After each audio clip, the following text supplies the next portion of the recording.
नोंथाङा सोंनाय बायदि थांनाय जोंहा IIT आव जोङो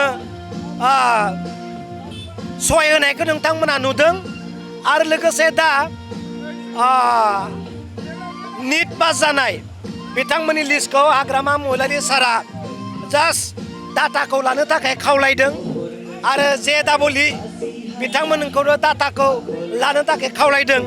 बिनिफ्रायनो पारसेन्टेजखौ नायनानै सुबिदा बायदि निश्चय BTC सरकारा सहाय खालामगोन होननानै जों सानदों। बिथांमोनानो BTCनि IBS ग्रान्ट बिथांमोन बेफोरबायदि सुबिदाखौ फार्स्ट प्रायरिटि मोननांगौ होननानै आङो खावलायगोन।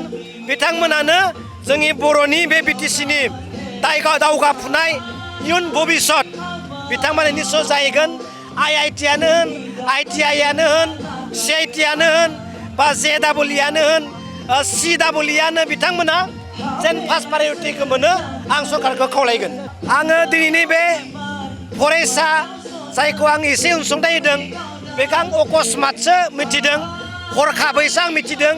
जोंहा सासे भेरगावनिनो सासे आदा प्रफुल्ल आदा बिथाङा मेसेज हरदों, काजलगावनिफ्रायबो कल खालामहरदों आरो जोंहा पार्टिनिनो सासे कमल दैमारि होननाय बिथाङा आंखौ खावलायदों बिब्दि बिथाङा IIT एडमिसनाव थार्ड सेमिस्टाराव एसे खस्थ' जादों, हायोब्ला एसे गोसोखां। दा बेनिखाय आङो जोंहा कालसाराव होनो गोनां जा आङो एसे अनसुंथाइ बेखौनो बोखावनानै आं बिथांनो होनाय जाबाय। खारन बिनि एडमिसना दिनै जानांगौ, कालसारनि थाखाय आं गाबोन समफोरबाबो होनो हागोन। बेनिखाय एसे अनसुंथाइखौ आं बोखावनानै बिथांनो एसे होनाय जाबाय।